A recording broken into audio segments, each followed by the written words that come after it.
The Council of Nicaea did not just change doctrine, it changed time itself. We have spoken of the books that Constantine banned, the inconvenient histories and cosmic revelations that were deliberately scrubbed from the biblical canon. We have exposed the political theater, the imperial pressure, and the human ambition that shaped the creeds we still recite today. But what if that entire explosive drama was a distraction? What if the fierce debate over the nature of Christ, the legendary conflict between Athanasius and Arius, was the perfect cover for a far greater, far more subtle crime? While the world's bishops argued over a single Greek word, homoousios, a quieter, more foundational heist was underway. This was not a crime of subtraction, of removing words from a page. This was a crime of substitution, an act of spiritual conquest so successful that its effects are now woven into the very fabric of our reality, an invisible architecture that governs your life every single day without you ever realizing it was an artificial construction. They did not just silence the prophets, they broke the very clock of God. Buried beneath the political drama of Nicaea, concealed behind the grand debates over the Trinity, lies a secret that is arguably more foundational than any single doctrine. It is the secret of the sacred calendar of heaven, the divine rhythm that was meant to synchronize the life of humanity with the heartbeat of the cosmos. The story of how this celestial clock was lost and how it was systematically replaced by a pagan imperial system is the story of the most successful act of spiritual warfare in human history. It is a story of how a Roman emperor, in his quest to unify an empire, did not just conquer nations and ideologies, he conquered time itself. This is the forbidden history of how they stole the calendar of God. Before we can comprehend the perfection of the clock that was stolen, we must first understand the chaotic and imperfect nature of the clocks that replaced it.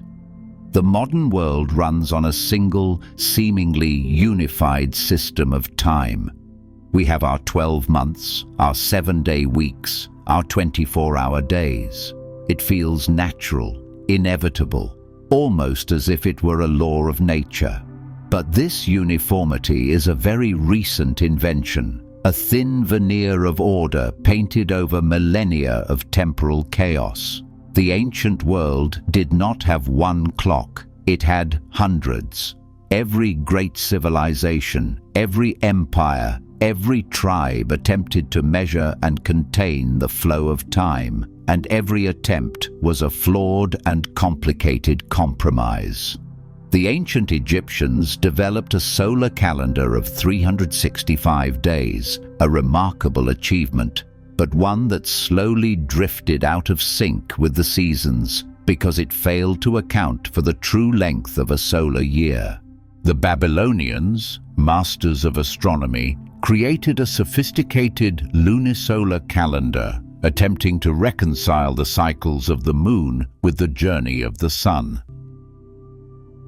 But this required the constant, messy intervention of priests who had to periodically insert an entire extra month, an intercalary month, to keep the festivals from drifting into the wrong season.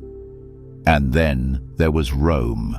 The early Roman calendar was a masterpiece of confusion, a system so politically manipulated that by the time of Julius Caesar, it had drifted nearly 3 months out of sync with the solar year. Winter was being celebrated in the autumn. Caesar, with the help of Egyptian astronomers, instituted a massive reform, creating the Julian calendar. It was a vast improvement, a solar calendar with a regular system of leap years. But even it was not perfect. It was a human approximation, a brilliant but flawed attempt to impose a rational man-made order on a cosmic rhythm that it did not fully comprehend. This is the critical point. The time of man has always been a story of approximation, of correction, of constant adjustment. It is a story of trying to fit the messy, inelegant cycles of human observation into a neat and tidy box. Human time is a history of patches, of fixes, of a relentless effort to compensate for its own inherent flaws. But the Bible, from its very first pages, declares that our Creator is not a God of chaos, of approximation, or of messy compromises. He is a God of perfect, unshakable, and divine order. And it is in the forgotten books of our sacred past that the blueprint of His perfect, divinely engineered time is revealed.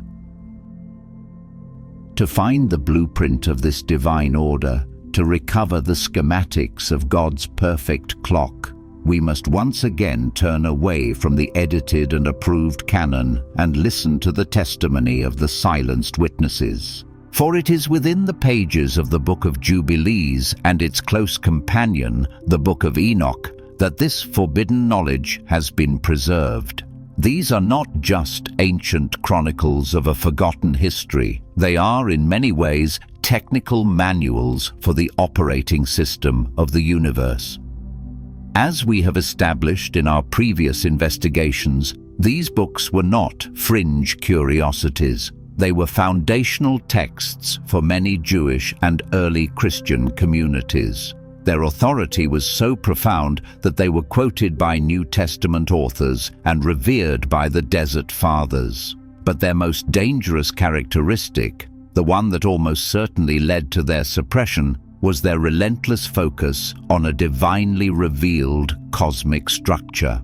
They do not just tell us what God did, they reveal how He did it, according to what patterns and on what timetable.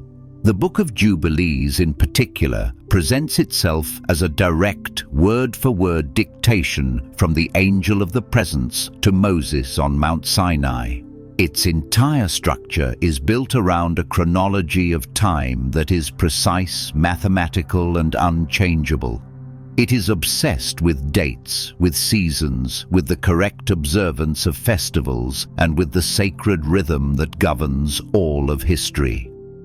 The Book of Enoch complements this by providing the cosmological and astronomical backstory, describing the celestial machinery, the angelic governors of the sun, moon, and stars that makes this divine clockwork function.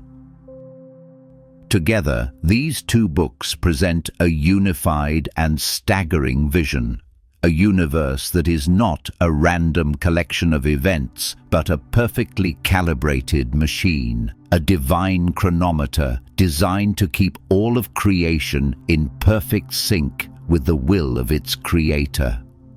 They are not telling a story about time, they are revealing the story of time itself.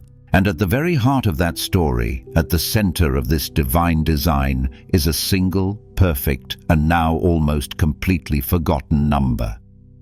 The celestial clock revealed in the pages of Jubilees and Enoch is a masterpiece of divine engineering, a system of such perfect and elegant symmetry that it makes all human calendars look like crude, clumsy approximations.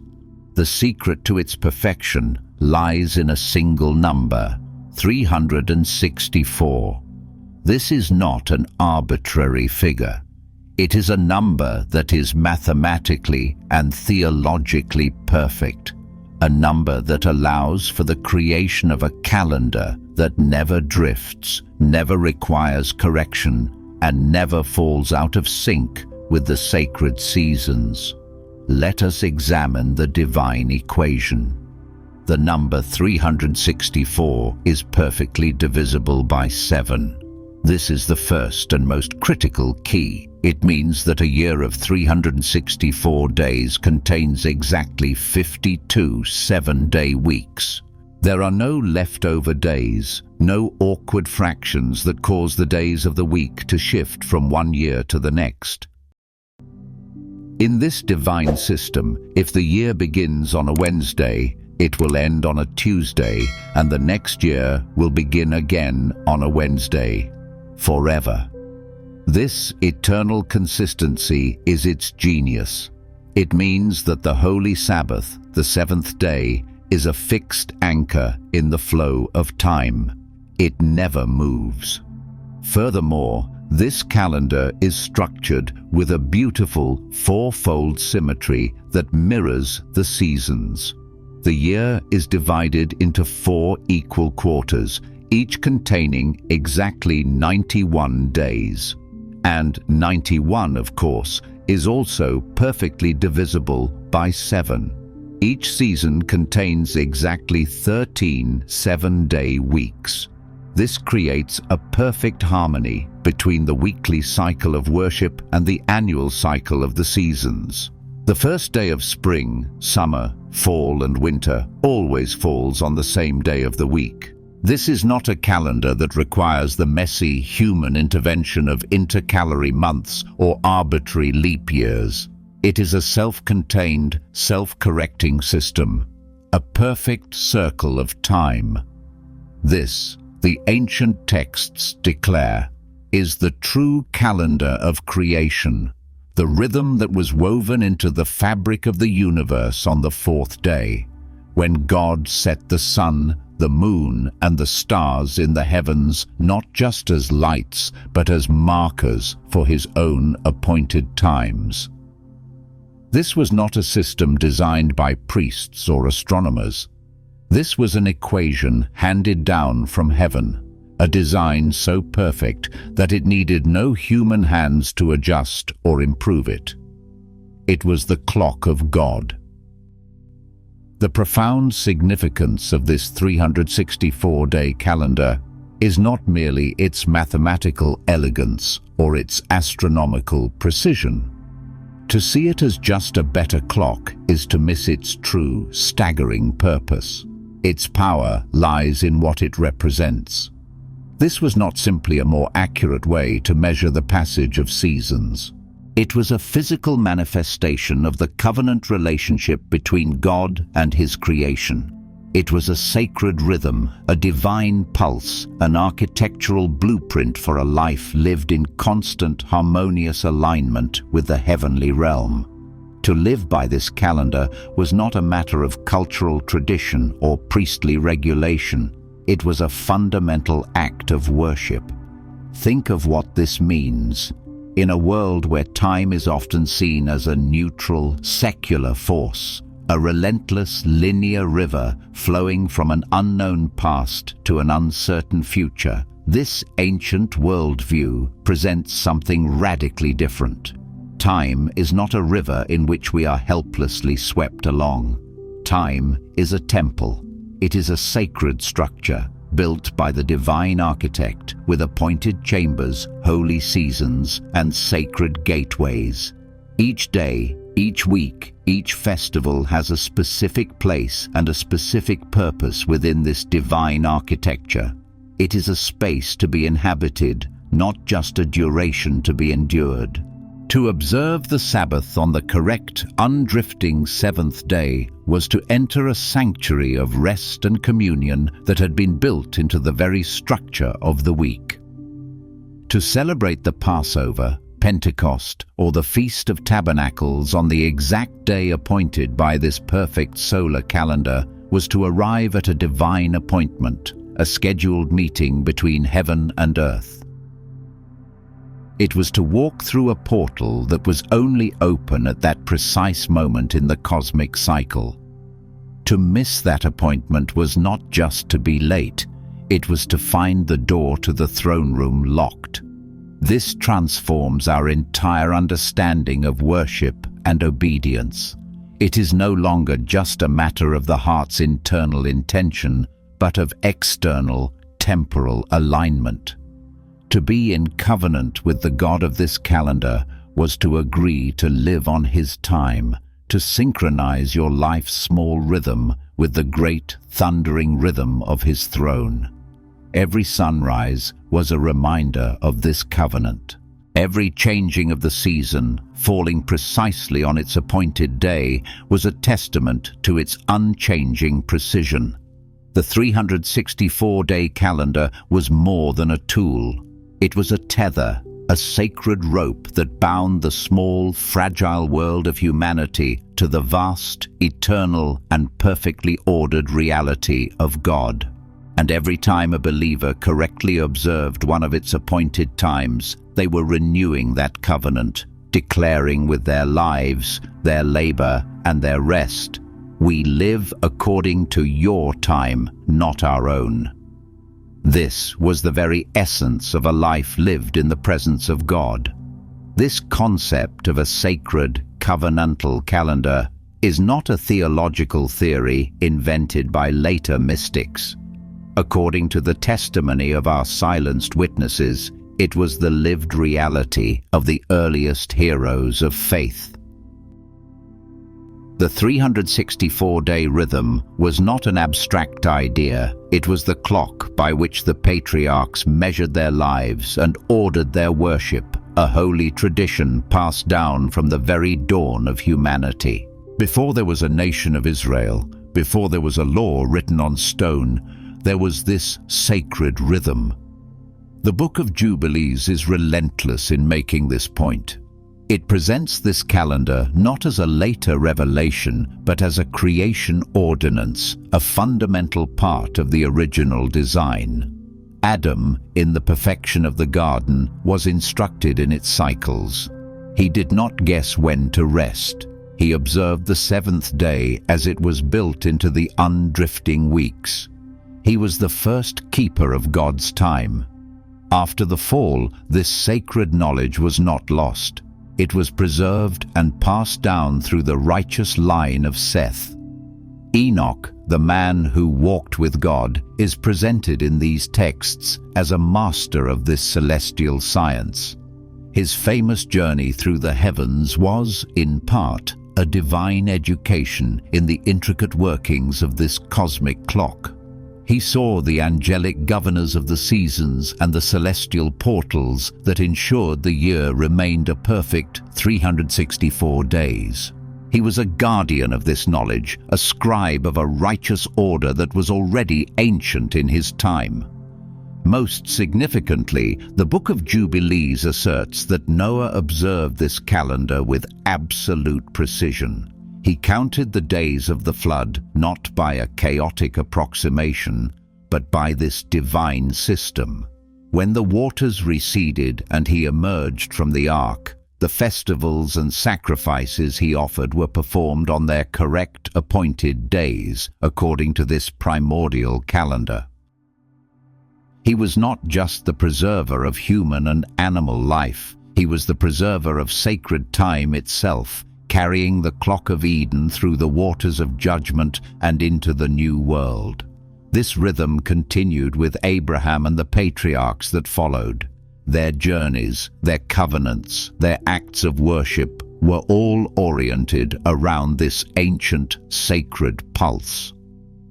The calendar of the patriarchs was not the flawed, drifting calendar of the pagan empires that surrounded them. It was the unwavering, unchanging calendar of heaven. This sacred calendar, the very heartbeat of the covenant, was not just a gift, it was a trust. And woven into the very fabric of that trust was a dire and specific prophetic warning. The same angelic messenger who revealed the perfect mechanics of the 364-day year to Moses on Mount Sinai also issued a chilling prophecy about its future abandonment. The Book of Jubilees, in its 6th chapter, records this solemn warning, a prophecy that would prove to be tragically accurate and would set the stage for the great temporal schism to come. The angel declared that in the generations to follow, the children of Israel would forget this divine order. They would begin to err in their reckoning of the months, the Sabbaths, the festivals, and the Jubilee years. The prophecy is not vague, it is specific. It identifies the exact source of the coming corruption. They will abandon the perfect solar calendar of God and instead observe the moon. They will begin to calculate their months and seasons according to the imperfect, drifting, and inherently unstable cycles of the lunar calendar, the very system used by the pagan nations surrounding them. This act of temporal assimilation, the angel warned, would have catastrophic spiritual consequences. By following a broken clock, they would inevitably celebrate the holy feasts on profane days. Their Passover would fall out of season. Their Day of Atonement would be observed on a day of defilement. Their Sabbaths would drift, becoming indistinguishable from common work days. The entire architecture of their worship, the sacred rhythm that was meant to keep them in sync with heaven, would collapse into confusion. They would still perform the rituals, but they would be showing up to the divine appointments on the wrong days. This was not a prophecy about a minor mistake in scheduling. It was a prophecy about a fundamental breach of covenant. The angel's words were a warning, written down thousands of years before it happened, that humanity would willingly choose to abandon the perfect clock of God and follow the flawed, broken clocks of its own making. It was a prophecy of a future where God's people would become so disconnected from his sacred rhythm that they would be lost in time, worshipping in sincerity but in error. And this ancient prophecy would find its ultimate and tragic fulfillment under the imperial banner of a Roman emperor in a city called Nicaea.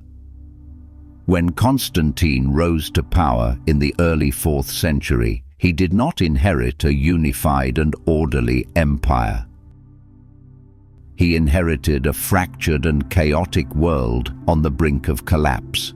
Decades of civil war, barbarian invasions, and economic instability had left the Roman Empire deeply divided. His entire political project, his life's ambition, was to restore unity and stability to this crumbling edifice.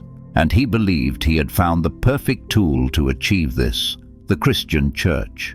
He saw in its resilient networks, its clear lines of authority, and its powerful message of universal brotherhood, the social glue that could bind his fractured empire back together. But Constantine faced a profound and immediate problem. The Christianity he sought to co-opt was not the monolithic, unified entity he had imagined.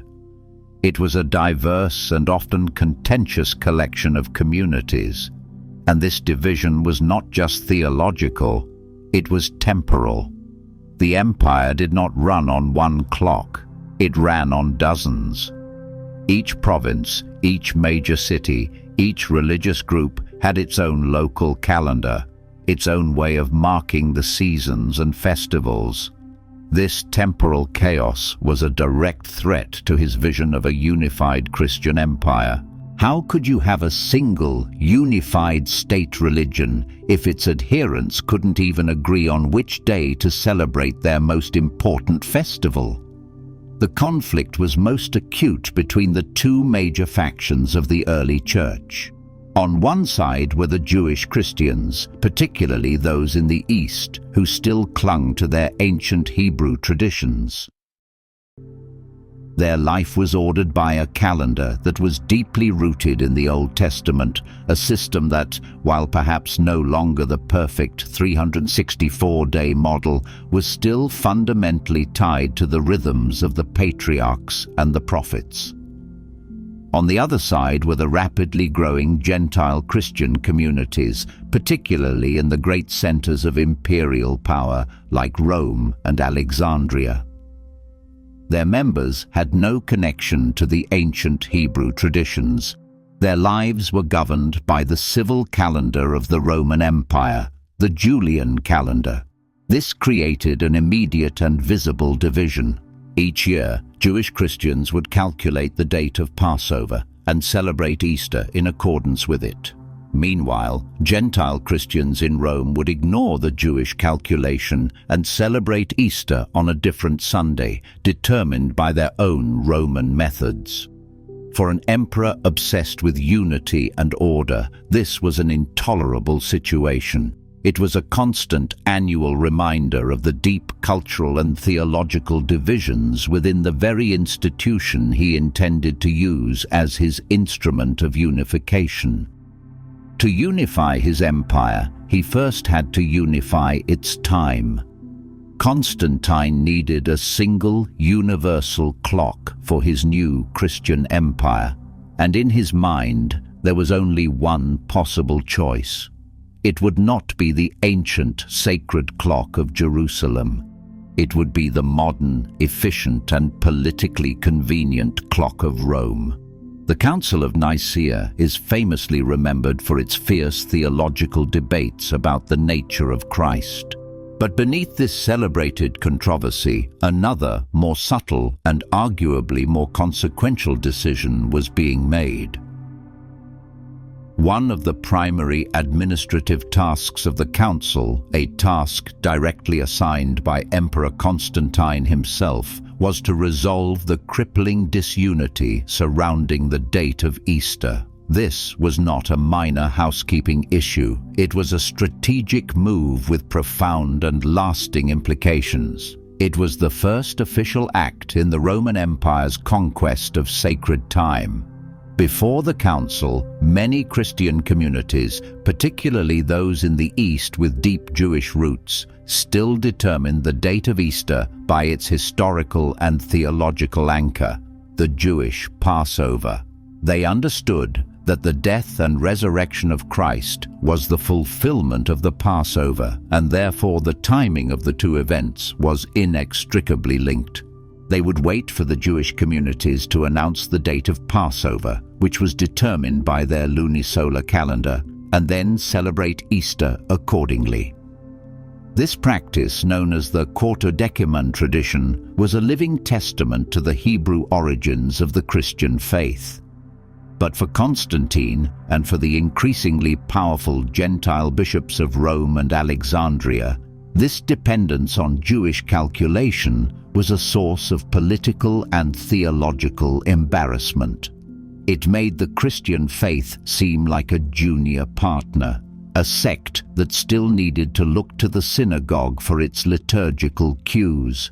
For an emperor trying to forge a new, distinctly Roman Christianity, this connection to a subjugated and often disdained people was unacceptable.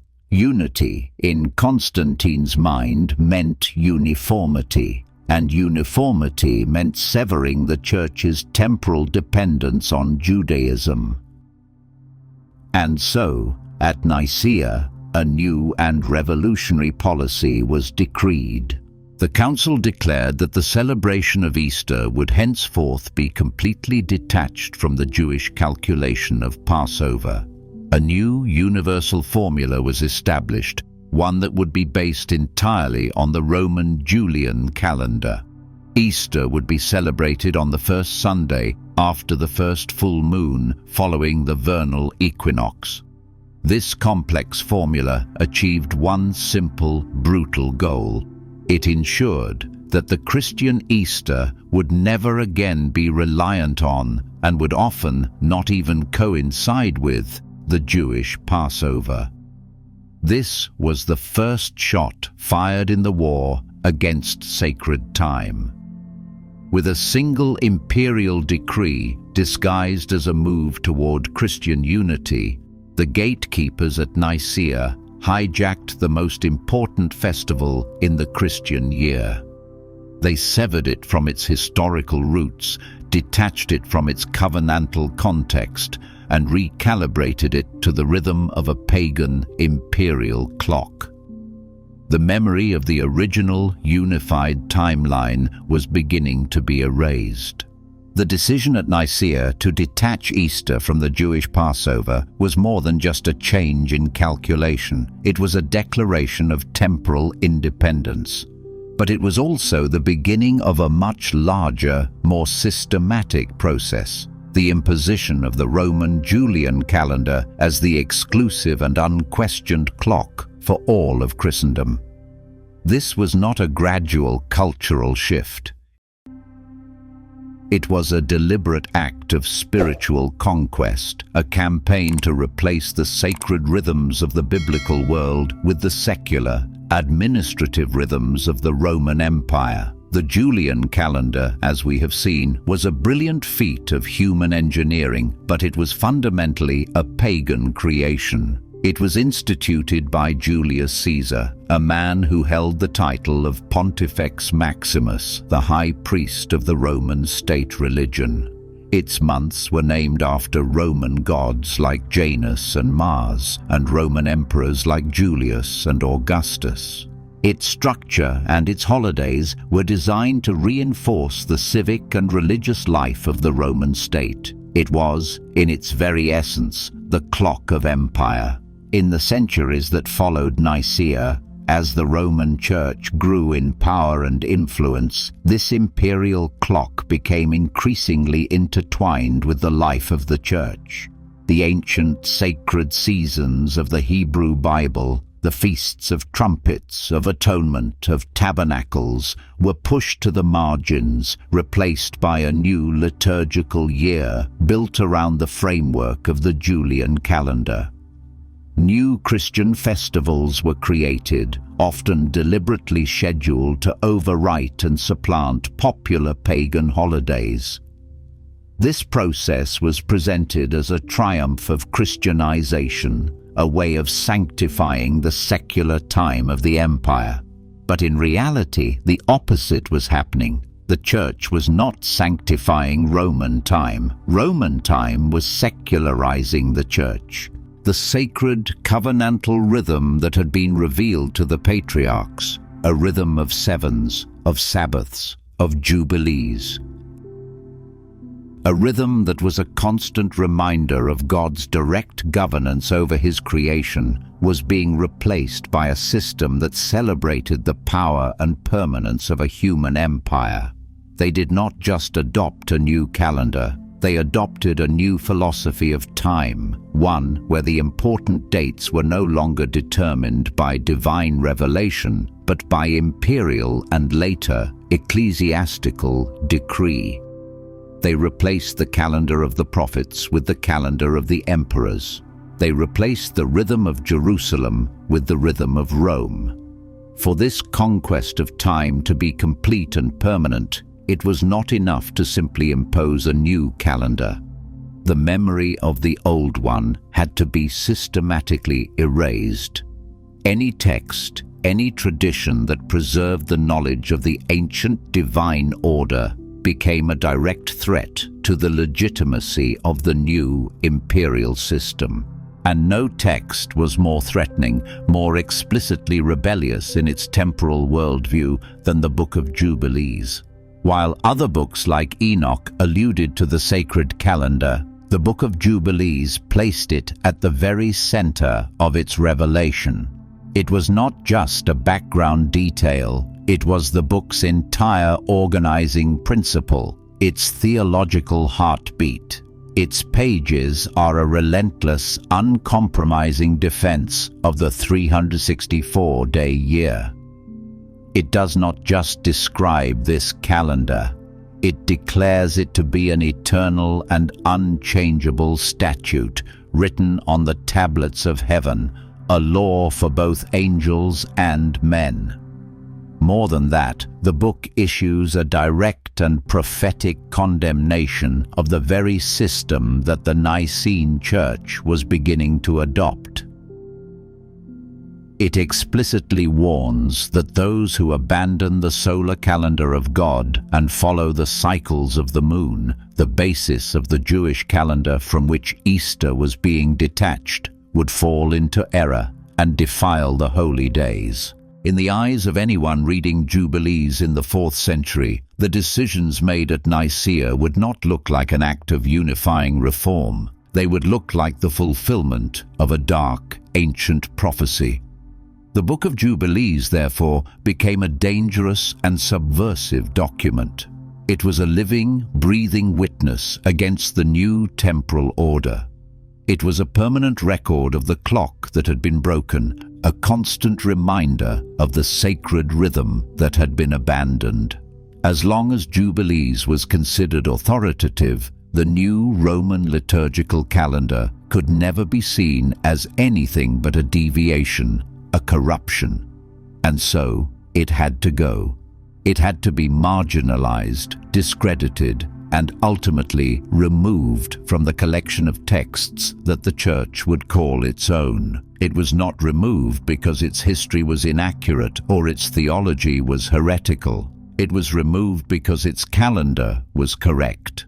It was silenced, not because it was false, but because it was a witness to the truth that the new system was a man-made fabrication.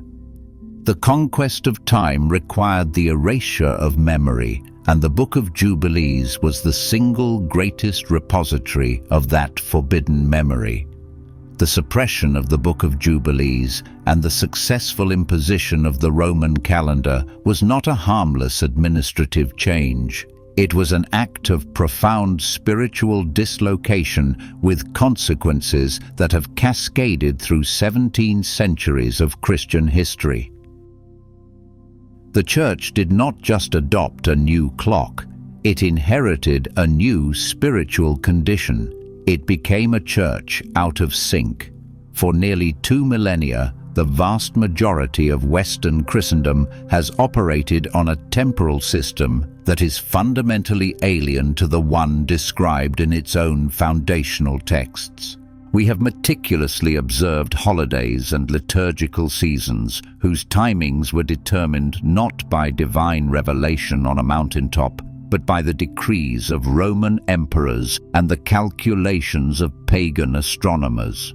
We have celebrated the most sacred events of our faith, the birth, death, and resurrection of our Savior, on dates that are, at best, symbolic approximations, and at worst, deliberate overwrites of pagan festivals. This has created a deep and often unrecognized dissonance in the life of the Church.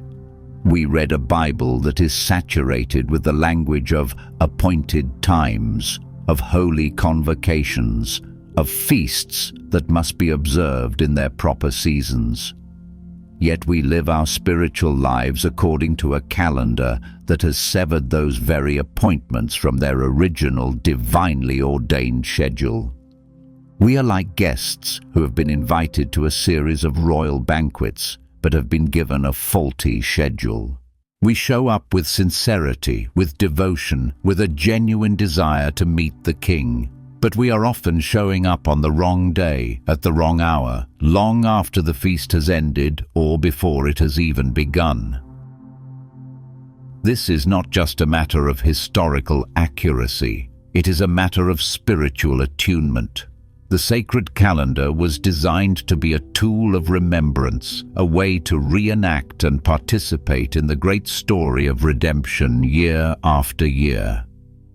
By abandoning that calendar, we have lost the rhythm. We have lost the cadence of the sacred story. We still tell the stories, but we no longer live inside their temporal structure. We have become a people who remember the events of our salvation, but have forgotten the appointments. And the legacy of that forgetting is a deep, pervasive and often unspoken sense that we are perpetually out of sync with the very heavens we claim to worship. The most visible and consequential legacy of this temporal conquest is found in the two most celebrated holidays on the Christian calendar, Christmas and Easter. These are the days that define the liturgical year for billions of believers. They are moments of profound spiritual significance, cultural celebration, and cherished family tradition. But if we apply the lens of this forbidden history, we are forced to ask a deeply uncomfortable question. Are these holy days truly sacred, or are they, in fact, imperial holidays masterfully rebranded for a Christian audience? Let us begin with Christmas. Nowhere in the Bible is the date of Christ's birth given as December 25th. In fact, the biblical evidence, such as shepherds watching their flocks by night, strongly suggests a birth in the spring or fall, not the dead of winter. So where did December 25th come from? The historical record is clear. In the pre-Christian Roman Empire, this date was one of the most important pagan festivals of the year. Dies Natalis Solis Invicti, the birthday of the unconquerable sun. It was a celebration of the winter solstice, a day dedicated to the sun god Mithras, whose cult was immensely popular among Roman soldiers and the imperial elite. The decision by the Roman Church in the 4th century to place the celebration of Christ's birth on this exact date was a brilliant and calculated act of political and cultural appropriation. It was a way of overwriting a powerful pagan holiday with a Christian one, of redirecting the worship of the masses from the sun to the sun. It was presented as a Christianization of the empire, but it was also a Romanization of Christianity. The Church adopted the timing of the empire, absorbing a pagan festival and sanctifying it with a new name. Christmas, as we know it, was not born in a manger in Bethlehem. It was born in the administrative offices of Rome. The story of Easter is even more explicit. As we have seen, the Council of Nicaea deliberately and forcefully severed the celebration of the resurrection from its historical anchor, the Jewish Passover. The very name used in English, Easter, has no biblical or Hebrew roots. Many scholars trace it back to Eostre, the name of an Anglo-Saxon goddess of the dawn and spring, whose festival was celebrated around the same time of year. While this connection is debated, the fundamental fact remains. The timing of our modern Easter is a product of a Roman council's decision to break from the biblical covenantal calendar and align itself with a new imperial system. We celebrate the fulfillment of the Passover on a date that is now, by design, disconnected from the Passover itself. These are not just historical footnotes. They are evidence of a profound and successful campaign to remap sacred time, to replace a calendar of divine revelation with a calendar of imperial convenience. The consequences of abandoning God's sacred calendar extend far beyond the mistiming of our holidays. The loss of this divine clock has had a crippling effect on one of the most critical aspects of our faith, our ability to understand and correctly interpret biblical prophecy. The ancient prophets did not write in a temporal vacuum. Their visions of the future were often anchored in the very rhythms and cycles of the calendar that God had revealed. The appointed times were not just for worship, they were for watching. They were the key to decoding the divine timetable for the end of the age. Consider the intricate prophecies of the Book of Daniel. The famous prophecy of the 70 weeks that would lead to the coming of the Messiah is a prophecy that is fundamentally about time. But which calendar was Daniel using? Was he calculating based on the flawed, drifting lunar calendars of Babylon, the empire in which he was captive? Or was he using the perfect 364-day calendar that had been the standard for the righteous since the beginning of the world? If you change the calendar, you change the calculation. And if you change the calculation, you change the entire timeline of prophetic fulfillment. This problem becomes even more acute when we enter the Book of Revelation. The text is saturated with specific temporal markers: 1260 days, 42 months, a time, times, and half a time. For centuries, theologians have struggled to make these numbers fit neatly into our modern Gregorian calendar, often resorting to symbolic interpretations because a literal application seems impossible. But what if the problem is not with the numbers, but with the calendar we are using to measure them? What if these prophetic periods are perfectly aligned with the 364-day year, a system in which months and years have a perfect, predictable consistency? By losing the original calendar, we may have lost the very key that unlocks these ancient prophecies. We are like astronomers trying to predict an eclipse while using a broken and inaccurate clock. We can see that something is coming, we can sense the urgency, but our timing is off. We are unable to recognize the signs of the times with clarity because we have forgotten how to read the very instrument that was designed to measure them. The question this raises is profoundly unsettling. If we have been wrong about something as fundamental as the calendar, what else might we be wrong about? The loss of God's clock has not just made us late for the party, it may be making us blind to the final act of the divine drama. For 17 centuries, the divine clock lay buried, its perfect rhythm silenced by the loud, relentless march of imperial time. The Church and the world it shaped learned to live and worship according to a new schedule, a man-made system so dominant that the memory of the original was almost completely extinguished. But a truth that is divinely authored cannot be permanently erased. A memory that is preserved in the heavenly tablets will, at its appointed time, find its way back into the consciousness of the earth. And we are living in the era of that miraculous return. The rediscovery of the Book of Jubilees and the Book of Enoch, first from the guarded libraries of Ethiopia and then from the dusty caves of Qumran, was not just an archaeological curiosity. It was a prophetic act. It was the moment that the silenced witnesses were called back to the stand.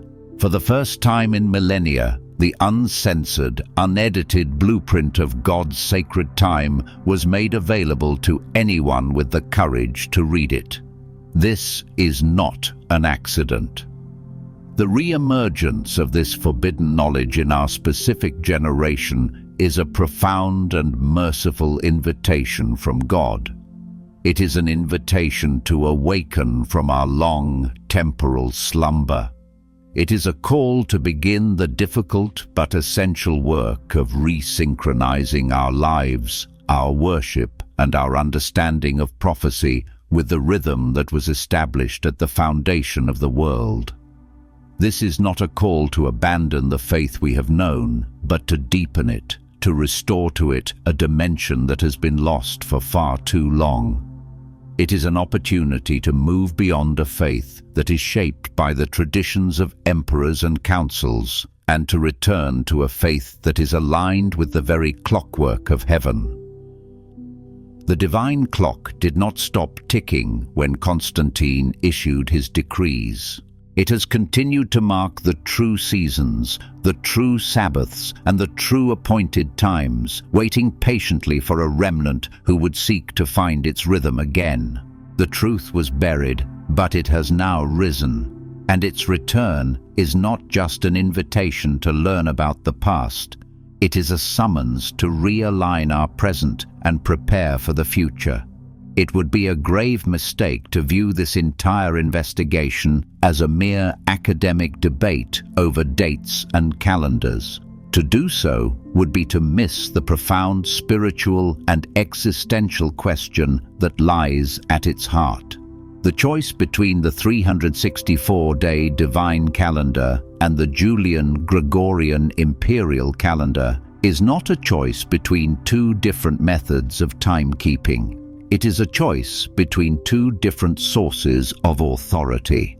It is in its essence a declaration of allegiance. Every time we order our lives, our work, and our worship around the modern calendar, We are, consciously or unconsciously, paying homage to the system that was established by pagan emperors and later ratified by a politically compromised church. We are living on Caesar's time. We celebrate a new year that begins on a day dedicated to the Roman god Janus. We conduct our business in months named after Roman deities and deified rulers. It is a system so deeply embedded in our reality that we no longer see its pagan architecture. We have been assimilated so completely that the rhythm of the empire feels like the rhythm of nature itself. But the divine calendar represents a radical and competing claim of allegiance. To choose to honor its rhythms, to observe its Sabbaths, to remember its appointed times, is to make a powerful declaration. It is to say that our ultimate authority is not the emperor, not the state, not the traditions of men, but the Creator of heaven and earth. It is a conscious act of stepping out of the temporal system of Babylon and into the temporal system of Jerusalem. It is a declaration of citizenship in a different kind of kingdom, a kingdom that is not governed by the decrees of men, but by the unchangeable statutes of heaven. This is why the suppression of the sacred calendar was such a critical part of the imperial project. Constantine understood this principle perfectly. You cannot serve two masters, and you cannot live by two calendars. To control a people, you must first control their time. By forcing the church onto the Julian calendar, he was not just standardizing dates, he was demanding a fundamental shift in allegiance. He was ensuring that even in their most sacred acts of worship, his Christian subjects would still be marching to the drumbeat of Rome. The question, therefore, is not which calendar is more accurate. The question is, whose time are you on? Your answer reveals who you truly serve. The revelation of this lost calendar and the story of its suppression can feel overwhelming. It can feel as though we are so deeply embedded in a broken system that there is no way out. How can we possibly live by a 364-day calendar in a world that runs on a 365.25-day clock? The task can seem impossible, a call to a level of separation that is simply not practical in modern life. But the journey of resynchronization does not begin with a dramatic and impractical rejection of the world's time. It begins with a quiet and deliberate reawakening of our own spiritual awareness. The first step is not to throw away your Gregorian calendar. The first step is to simply begin to see it for what it is, a secular, administrative tool, not a sacred one. It is useful for scheduling meetings, for paying bills, for navigating the systems of a fallen world. But it is not the clock of God. This mental and spiritual separation is the crucial starting point. The second step is to begin, in your own life and in your own heart, to honor the rhythms that have been forgotten. You can begin by reclaiming the sanctity of the Sabbath, not as a legalistic burden, but as a weekly act of temporal rebellion against the relentless 24/7 demands of the modern world. To truly cease from labor, to turn off the noise, to rest and to worship on the seventh day is to create a small sacred island of God's time in the midst of Caesar's week. From there, you can begin to learn and to mark the true biblical festivals. You do not need an official decree to remember the Passover, to count the 50 days to Pentecost, or to build a booth in your backyard for the Feast of Tabernacles. By simply acknowledging these appointed times, even in a small and personal way, you begin to retrain your soul to listen for a different drumbeat. You begin to feel the cadence of the sacred story as it was meant to be experienced. The goal is not to create a separate, isolated society. The goal is to cultivate an internal spiritual chronometer that is tuned to the frequency of heaven, even while you are still required to operate in the frequency of the world. It is a dual citizenship, a way of being in the world, but not of its time. The restoration of the sacred calendar is ultimately about more than just personal piety or liturgical correctness. It is about recovering a lost understanding of the very nature of the kingdom of God. The modern conception of the kingdom is often vague and abstract, a spiritual reality in the hearts of believers or a future heavenly destination. But the worldview presented in the ancient texts is far more tangible and structured. The kingdom of God is not a chaotic, disorganized spiritual movement. It is a government. And like any government, it has laws, it has territories, it has a constitution, and it has a calendar. The 364-day calendar is, in essence, the official administrative calendar of the kingdom of heaven. It is the schedule by which the king conducts his affairs. The holy festivals are not just memorial services, they are royal appointments, scheduled audiences with the throne. The Sabbaths are not just days off, they are the regular weekly rhythm of the divine administration. The Jubilee cycles are the kingdom's fiscal and social policy, a built-in mechanism for ensuring justice, mercy, and restoration. To understand the sacred calendar is to begin to understand how the kingdom of God actually functions. It is not a random collection of spiritual principles. It is a highly ordered, structured, and precisely timed system. When Jesus taught his disciples to pray, "Your kingdom come, your will be done, on earth as it is in heaven," he was praying for the full and final implementation of this divine order on our planet. He was praying for the day when the chaotic, man-made calendars of earth would be completely and forever superseded by the perfect, covenantal calendar of heaven. The suppression of this calendar by Constantine and the imperial church was, therefore, more than an act of cultural conquest. It was an attempt to hide the very blueprint of the kingdom.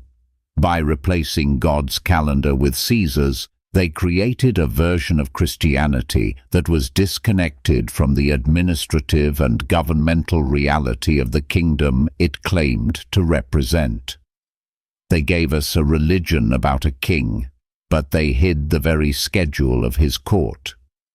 To recover the calendar is to begin the process of recovering our understanding of the kingdom not as a vague future hope, but as a present, governing reality whose rhythms we are called to align with right now.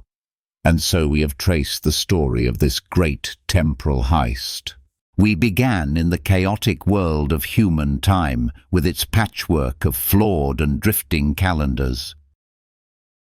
We then journeyed into the silenced testimony of the ancient books, unearthing the blueprint of a perfect, divine clock.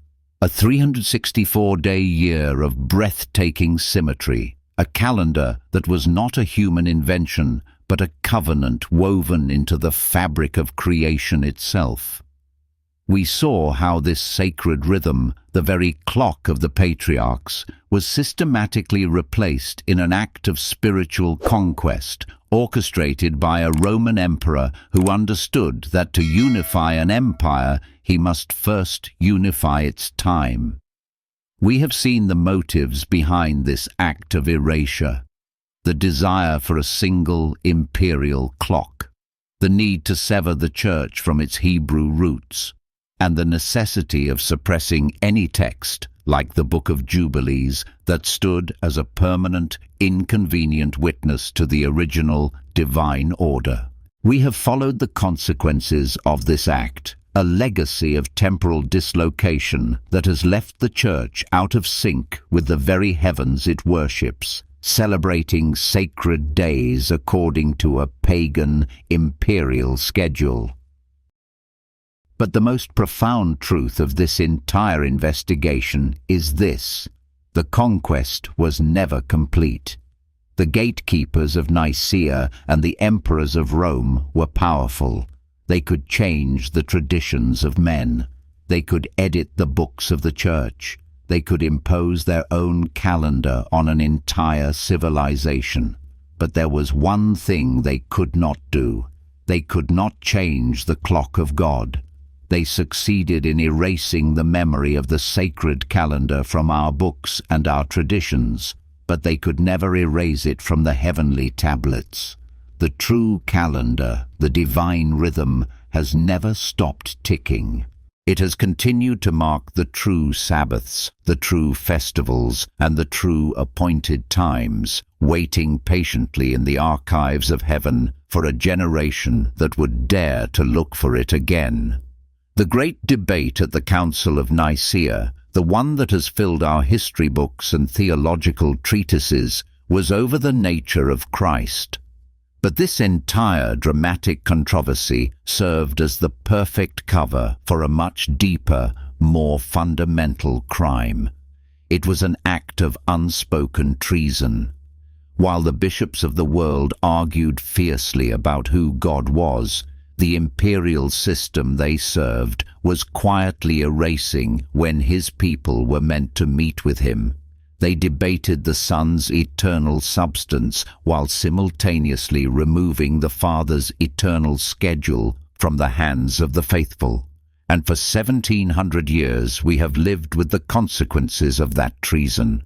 We have inherited a faith that is rich in doctrine but poor in timing, a church that knows how to define God but has forgotten how to keep its appointments with him.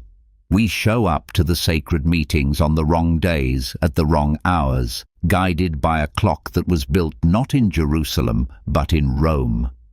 The tragedy of Nicaea is not just that a creed was forged in the fires of political pressure. The greater tragedy is that while everyone was watching the fire, the clock was stolen from the wall. And the question we are left with is not one of ancient history, but of present reality. Now that you know that the calendar you follow may be a relic of imperial conquest rather than divine revelation, how does this change the way you see your own sacred holidays and your own relationship with time itself? Let us know in the comments below.